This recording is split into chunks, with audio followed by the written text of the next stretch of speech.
سلامونه ګرانو زده کوونکو. په ننني کلاس کې به مونږ خبره کوو په شارټ سنټنسز باندې، یعنی هغه جملې به مونږ وایو کوم چې نیټیو سپیکرز یعنی امریکنز خپل استعمالوي. نو د دې کلاس د کتلو نه بعد به ان شاء الله تاسو په انګلیش کې روانې خبرې شروع کړئ، ځکه په دې کلاس کې چې کوم درس تاسو ته نن ملاویږي داسې کلاس به مو ان شاء الله مخکې چیرته نه وي کتلی. په دې کې چې کوم سنټنسز دي د هغې چې کوم ایکسپلینیشن شوی دی، یعنی دا سنټنسز چې د هغې هر ټیم موږ ته ضرورت وي چې موږ یې په خپل ژوند کې وکاروو. نو انشاءالله د دې کلاس سره به ستاسو انګلیش ډیر مضبوط شي او تاسو به په انګلیش کې روانې خبرې شروع کړئ. نو راځئ چې نننی کلاس بیا هم سٹارټ کوو. Come here دلته راشه. Come here دلته راشه. اوس دا امریکنز چې دی بیا داسې وایي come here، هغوی داسې وایي come here come here، یعنی هغوی دا دوانه ورډز چې کوم دي دا کمباین کوي. come here هغوی بیا داسې تیز وایي، خو مونږ چې وایو come here یعنی دلته راشه، که تیز یې وایي come here come here. go there هلته لاړ شه. go there هلته لاړ شه. come later وروسته راشه. ګوره دا کم لیټر که ووایي هم صحیح دی لیټر، خو امریکنز چې کوم دي هغوی چې هر کله د یو ورډ په منځ کې ټي راشي هغه د ډي په رقم باندې وایي. کم لیټر هغوی بیا وایي لیټر یعنی وروسته راشه. کم لیټر وروسته راشه. go now اوس لاړ شه. go now اوس لاړ شه. sit down کېنه. sit down کېنه.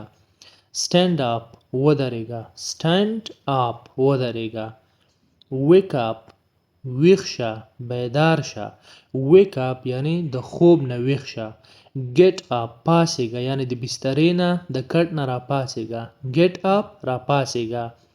hurry up جلدی کوه توندی کوه. slow down ورو شه په قلاره شه یا سلو شه. slow down په قلاره شه یا سلو شه، لکه یو کس تیزه ډریوري کوي ته ورته وایې چې لږ سلو شه.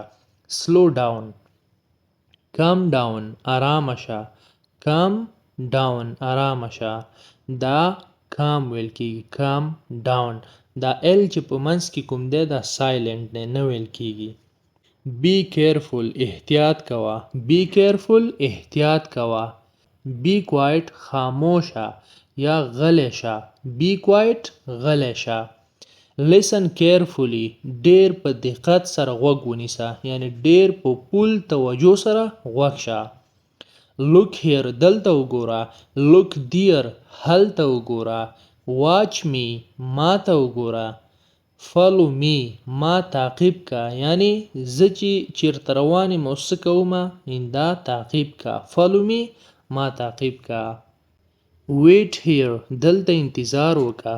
wait here دلته انتظار شه. wait outside بار انتظار شه یعنی بار انتظار کوه. open the door دروازه خلاصه کا. open the door دروازه لکه خلاصه کا. close the door دروازه بند کا. open the window کړکۍ لکه. close the window کړکۍ بند کا. turn left چپ طرف ته تاو شه. turn left چپ طرف ته تاو شه. turn right ښی طرف ته تاو شه. go straight سیده لاړ شه. go straight سیده لاړ شه. دا به straight وایي straight به نه وایي straight. stop talking خبرې بندې که یعنی نورې خبرې مه کوه. stop talking خبرې کول بندې که. start now همدا اوس یې شروع که، لکه مونږ چاته وایو که نو همدا اوس نه start واخله. start now همدا اوس یې شروع که.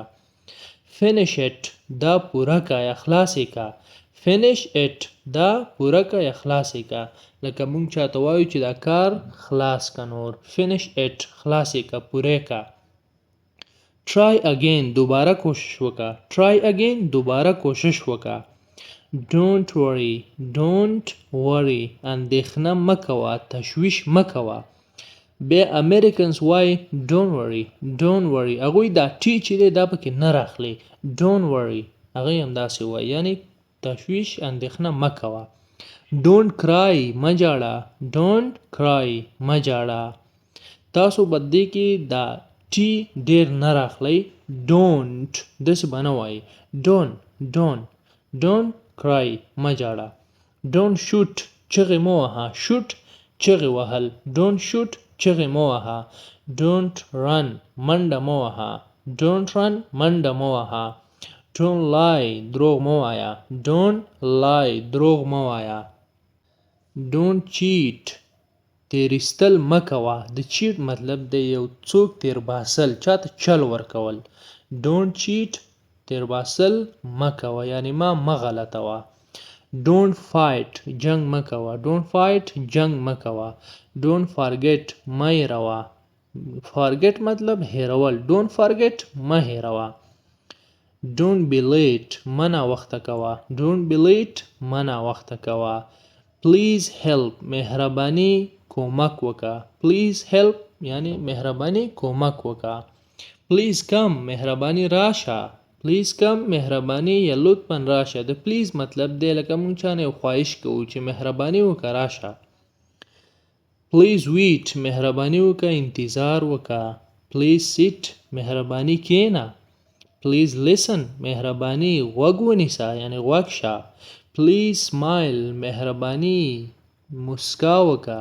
سمایل مطلب مسکا یعنی په تیزه خندا نه، په تیزه چې کله خاندي بیا هغې ته لاف وایي. لاف خو سمایل مطلب مسکی کېدل.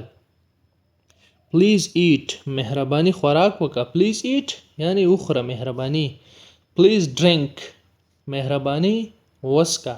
پلیز ډرینک مهرباني وڅښه.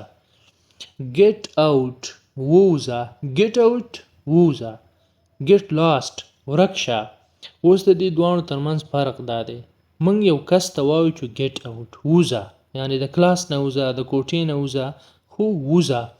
خو کله چې ورته وایو ګیټ لاست، دا بیا داسې په ډېرې بد اخلاقۍ باندې راځي او چې ډېر توند چاته وایي چې ورک شه د مخې نه مې.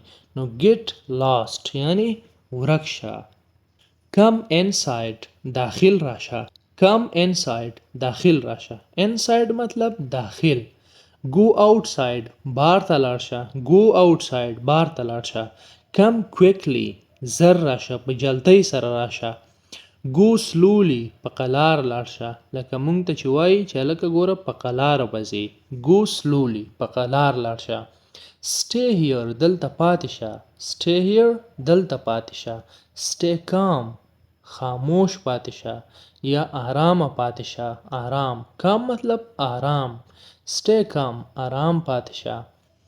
سټی فوکسډ تمرکز کوونکی پاتې شه.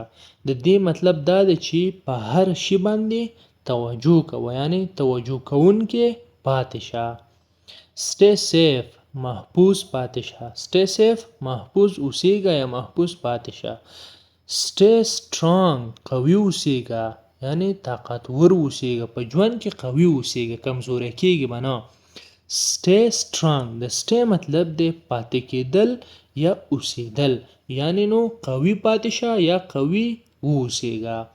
سټی پازیټیو مثبت اوسېږه. سټی پازیټیو مثبت اوسېږه، یعنی په ژوند کې چې دی مثبت اوسېږه، نیګیټیو نه اوسېږي. کیپ ګوینګ تګ جاري وساته. کیپ ګوینګ یعنی دا روان چې دا تګ دی جاري وساته. کیپ ټراینګ کوشش کول جاري وساته. کیپ مطلب دی ساتل، یعنی کوشش کول وساته، جاري وساته. کیپ لرنینګ زده کړه کول جاري وساته، یعنی یو شی چې زده کوي دا جاري وساته. کیپ مووینګ قدم وهل یا حرکت کول دی جاري وساته. مووینګ مطلب چې یو څوک روان وي، حرکت کوي، روان وي. کیپ مووینګ یعنی حرکت کول دی، روانېدل دی، جاري وساته. سپیک سلولی په قلاره خبرې کوه. سپیک سلولی په قلاره خبرې کوه. سپیک کلیرلی واضح خبرې کوه، یعنی صفا خبرې کوه. سپیک کلیرلی صفا خبرې کوه. سپیک لاوډر په تیزه خبرې کوه. لاوډر په جګ اواز باندې، یعنی په جګ اواز خبرې کوه. سپیک لاوډر په تیزه یعنی په جګ اواز خبرې کوه. سپیک انګلیش په انګلیش کې خبرې کوه. سپیک انګلیش په انګلیش کې خبرې کوه. سپیک پولایټلی په ادب سره خبرې کوه. speak politely په ادب سره خبرې کوه. politely مطلب په ادب سره. read this دا ووایا دا ولوله. read this دا ووایا. write it دا ولیکه. write it دا ولیکه. copy this دا کاپی کا نقل کا. د کاپی مطلب د نقل کول. copy this دا ولیکه یا کاپی کا. repeat after me زمانه ورسته تکرار کا. لکه استاد درته وایي چې دا سنټنس د وایم زمانه ورسته ته تکرار کی. نو repeat after me یعنی زمانه ورسته تکرار کا. answer me ما ته جواب راکا. answer me جواب راکا. ask me زمانه تپوس وکا. ask me زمانه تپوس وکا. tell me ما ته ووایا. tell me ما ته ووایا. show me ما ته وخایا. show me ما ته وخایا. teach me ما ته درس راکا. teach me ما ته درس راکا. help me زما سره کومک وکا. help me زما سره help کومک وکا. call me ما ته رنگ وکا. call me ما ته رنگ وکا یا ما ته غږ وکا. د کال مطلب دی رنگ کول غږ کول. call me ما ته غږ وکا یا ما ته رنگ وکا. text me ما ته میسج وکا. ټیکسټ مطلب د یو چاته په لیکلو باندې میسج کول. دا لیکل چې ته ورته کوې لکه په واتس اپ میسنجر باندې دې ته ټیکسټ وایي. ټیکسټ می یعنی ما ته میسج وکا. خو څه رقم میسج د لیکلو والا یعنی چې یو شی ما ته ولیکه. ټیکسټ می ما ته میسج وکا. trust me په ما باندې باور وکا. trust باور کول ته وایي. په یو چا باندې باور کول. trust me په ما باندې باور وکا. د اخیره کې دا ټی چې دی trust دا به داسې ډیر نه راخلی دا ټی. trust me trust me یعنی په ما باندې باور وکا. believe me په ما باور وکا. believe me trust me یو شی دی یعنی په ما باندې باور وکا. leave now همدا اوسې پرېږده. leave now همدا اوسې خوشي کا یا پرېږده. د لیف مطلب دی یو ځای خوشي کول پرېښودل.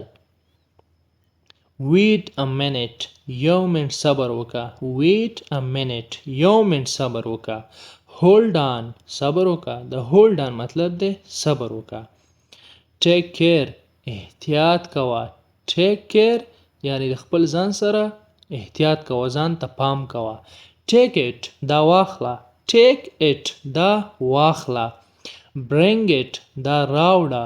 bring it دا راوړه. give it back دا بیرته ورکا. give it back یعنی دا بیرته ورکا. put it here دا دلته کېدوا. put it here دا دلته کېده. pick it up دا راجیګ کا یا راوچتې کا. pick it up د pick up مطلب دی دا یو فریزل ورب دی راوچتول. کله چې ستانه په ځمکه باندې یو شی وغورځېږي ولویږي او هغه ته راجګوي د ځمکې نه دې ته pick up وایي. نو pick it up دا راوچت کا. put it down دا کېدوه. put it down دا کېدوه. لکه زه تا ته یو شی درکړم چې دا واخله دا په المارۍ کې کېده نو مطلب به یې داسې ویلی شي put it down دا کېدوه. throw it away دا وغورځوه. throw it away دا وغورځوه. لکه یو شی در سره دی زه درته وایم چې دا ګزار کا نو throw it away دا ګزار کا یا ویې غورځوه. clean your room خپله کوټه دې پاکه کا. clean your room خپله کوټه دې پاکه کا. wash your hands لاسونه دې وینځه. wash your hands لاسونه دې وینځه. brush your teeth غاښونه دې برش کا. wear your shoes بوټان دې پښو کا. wear your shoes بوټان دې پښو کا. د wear مطلب دی پښو کول اغوستل. که درته ووایم wear your clothes جامې دې واغونده بیا هلته اغوستلو معنا لري. clothes یا clothes دواړه صحیح دي چې کوم یو وایي خو امریکنز چې دي هغوی وایي clothes او clothes هم دی یعنی مشکل نه لري که ویې وایي. دواړو مطلب د جامې. clothes یو شی دی مشکل نه لري. wear your shoes بوټان دې پښو کا بیا دلته د پښو کولو معنا لري او هلته wear your clothes جامې دې واغونده هلته د اغوستلو معنا لري. دلته د پخو کولو معنا لري. have a nice day ښه ورځ ولري. have a nice day ښه ورځ ولري. نو په همدې سنټنس سره زمونږ نننی کلاس پای ته رسیږي. have a nice day یعنی ښه ورځ ولرئ. نو انشاءالله امید لرم چې دې کلاس به ستاسو سره ډیر هیلپ کړی وي. ستاسو روان انګلیش چې کوم دی هغه به د دې سره نور هم مضبوط شوی وي، ځکه دا داسې یو کلاس و چې په دې کې مونږ هغه سنټنسز راجمع کړي وي کوم چې شارټ وي، یعنی اکسپریشنز او فریزز، شارټ سنټنسز، دا ټول وي. نو دا دومره یو پیداناک دی کله چې دا تاسو په ورځني ژوند کې وکاروئ د ځان سره، انشاءالله په راتلونکي وخت کې به په ډیر نږدې وخت کې ستاسو انګلیش په یو ډیر قوي سطحې ته ورسیږي او انګلیش په مو ډیر مضبوط شي. نو که دا رقم نور کلاسونه هم تاسو غواړئ چې زه درته جوړ کم او ستاسو روان انګلیش ورسره نور هم ښه شي، نو ماته په کمنټ کې ولیکئ مور یعنی چې زه نور کلاسونه هم جوړ کم. نو چینل سره سبسکرایب کړئ، دا ویډیو د ملګرو سره شریک کړئ. نیکسټ ټایم به انشاءالله بیا ملاویږو.